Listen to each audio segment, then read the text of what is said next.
안녕하세요. 뉴스반장입니다.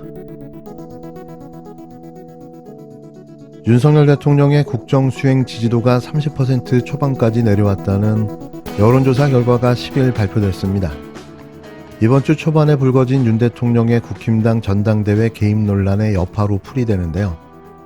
이미 정치 중립 위반으로 특정 인물을 당대표로 몰아주기 하며 공천권까지 휘두르겠다고 벌이는 엽기적인 행각이 이미 탄핵 수준을 넘어섰는데요. 왜 전직 대통령이 탄핵까지 됐는지 다시 한번 생각해 봐야 할 시점인 거죠.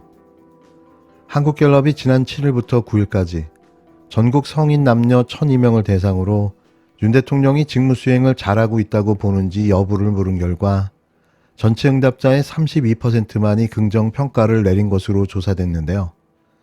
아직도 무려 32%가 나옵니다. 이는 세계 주요 국가 지도자의 지지율을 매주 집계하고 있는 미국 여론조사 업체 모닝 컨설트의 조사보다 높게 나온 건데요. 모닝 컨설트는 9일 공개한 조사 결과에서 윤 대통령의 지지율은 22%로 조사 대상 22개국 지도자 중 가장 낮게 나타났다고 밝혔습니다. 반면 윤 대통령을 지지하지 않는다는 응답은 무려 71%로 가장 높았는데요. 지지하지 않는다는 응답률은 전주보다 3%포인트 늘어난 수치인 겁니다. 뭐가 더 정확할까요? 국내 여론조사 32%, 해외 여론조사 22%, 누가 봐도 22%가 정상적인 조사 결과로 보여지는데요. 한국갤럽의 조사 결과 추이를 보면 윤 대통령의 국정수행 지지도는 지난해 11월 4주차 30%부터 지속적으로 올라 올해 1월 첫째 주에 37%를 찍은 후 다시 하락하고 있습니다. 1월 3주차인 36%를 기록했지만 그 다음 조사였던 2월 첫째 주에는 34%로 내려왔고 이번 조사에서는 32%로 나타났는데요.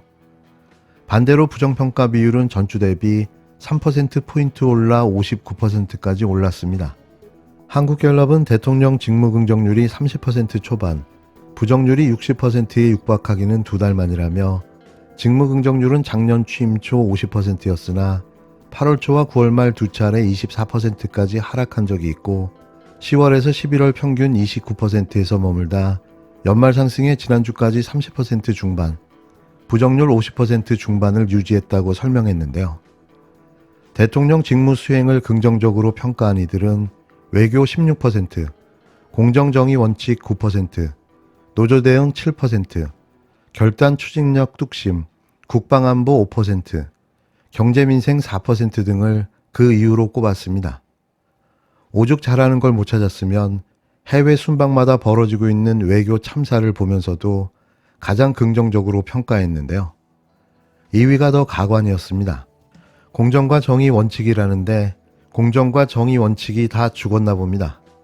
반면 부정평가자는 경제, 민생, 물가 17%, 외교 독단적 일방적 12%, 경험 자질, 부족 무능력 6%, 여당 내부 갈등 당무 개입 5%로 거론됐는데요.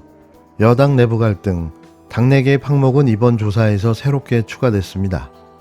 자세한 내용은 중앙선거 여론조사 심의위원회 홈페이지를 참조하시면 되는데요. 아직도 윤석열의 민낯을 못 보고 있는 국민들을 볼 때마다 답답하기만 합니다. 이쯤 되면 이건 집단 최면 수준인 거죠. 검찰의 무리한 기소가 의제로 바뀌겠습니다.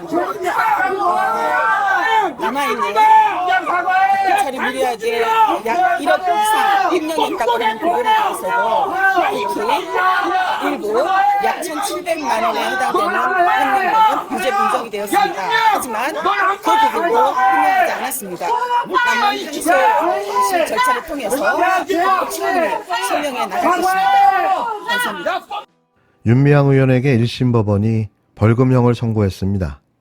사실상 무죄인데 윤 의원에게 쓰여진 8개 가운데 7개가 무죄로 인정되며 그동안 이뤄진 검찰의 먼지털이식 수사, 언론의 마녀 사냥식 보도에 대한 비판의 목소리가 커지고 있습니다.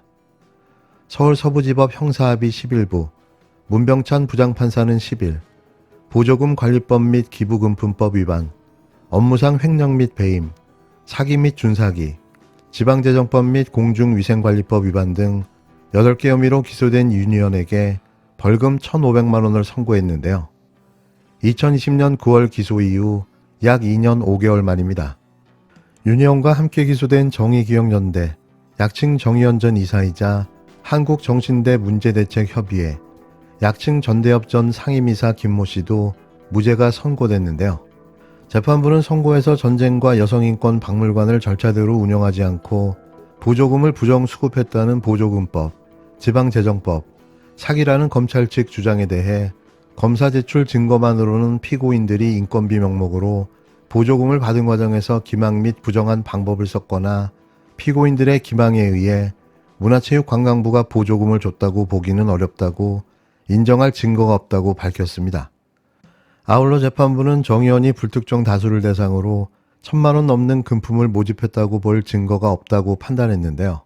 기부금품법상 1,000만 원 이상 기부금을 모금하려면 모집 사용계획서를 작성해 관할청에 등록해야 합니다. 재판부는 무등록 기부금품 모집을 비롯해 할머니 미국 원정 경비, 베트남 평화 기행 경비 모금, 제일조선학교 마스크 후원금 모금, 김복동 희망재단 후원금 모금, 나비기금 모금 등과 관련해 검사 제출 증거만으로는 기부금품법상 모든 항목 없이 1,000만 원을 넘는 금품을 모집했거나 모집하려는 고의가 증명됐다고 보기 어렵다고 밝혔는데요.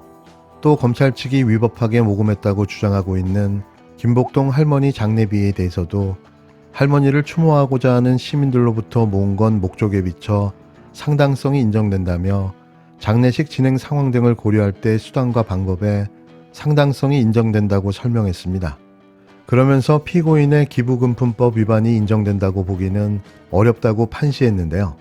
치매를 앓는 길원옥 할머니의 심신장애를 이용해 여성인권상 상금 1억 원 중 일부인 5천만 원을 포함해 7,920만 원을 정의기억재단에 기부하겠다고 했다는 검찰의 주장에 대해서도 재판부는 할머니가 자기 의사에 따라 했을 가능성을 배제할 수 없다며 고의를 가지고 할머니의 심신장애를 이용해 할머니 재산을 제3자에게 교부했다고 보기 어렵다고 밝혔습니다. 안성 쉼터를 비싸게 매입했다는 업무상 배임이라는 검찰 측 주장에 대해서도 결과적으로 사업대로 진행되지 않았지만 손해를 가한다는 인식을 가지고 업무상 임무를 위배한 것이라고 섣불리 판단하기 어렵다며 안성 쉼터를 미신고 숙박업체로 운영해 공중위생관리법을 위반했다는 혐의와 관련해서도 이를 인정할 증거가 없다고 판단했습니다. 다만 재판부는 정대협 법인계좌와 개인계좌에 보관하던 자금 가운데 1,700여만 원을 개인적으로 횡령한 사실이 인정된다고 밝혔는데요. 그러면서도 후원금을 목적에 맞게 쓰지 않더라도 위안부 문제 해결 관련 활동에 썼다면 횡령 혐의를 인정하기 어렵다고 설명했습니다. 또한 재판부는 윤 의원이 계획적으로 횡령하려고 개인계좌로 송금했다고 보기 어렵고 지금까지 형사처벌 전력도 없다면서 유죄로 인정된 금액보다 많은 금액을 기부하기도 했고 국내 여러 단체 활동가들이 선처를 호소하고 있다는 점을 양형 판단의 근거로 들었는데요. 윤 의원은 이번 판결로 공직선거법 및 국회법에 따른 의원직 상실을 면하게 됐습니다. 너무 당연한 판결이고 예상했던 대로인데요. 이 판결을 내린 문병찬 부장판사께 감사의 인사를 드립니다. 그래도 아직 사법부가 죽지 않았음을 증명해 보여줬는데요.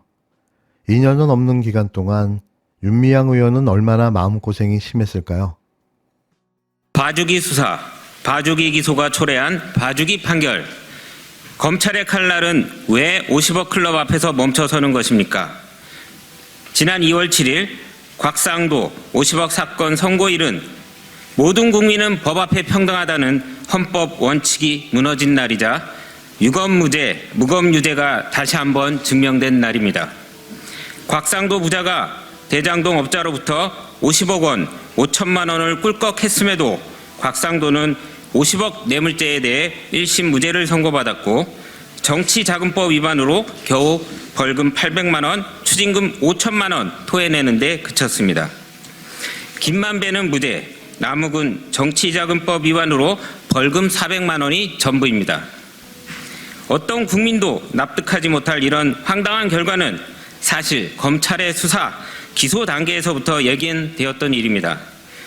법원은 검찰의 뇌물죄 기소에 대해 곽상도의 아들 곽병채가 아버지가 받을 돈을 대신 받은 것이라 볼 수 없다고 판단했습니다. 그러나 검찰이 곽상도에 대해 제3자 뇌물죄를 함께 기소했더라면 50억 뇌물에 대한 합당한 처벌이 이루어질 수도 있었을 것입니다.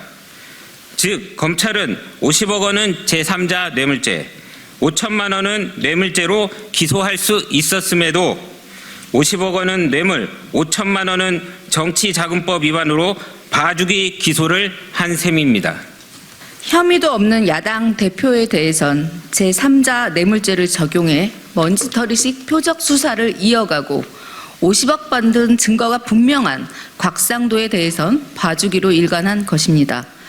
검찰이 곽상도에 대해서도 조금이라도 수사할 의지가 있었다면 이런 황당한 결론에 이르지 않았을 것입니다.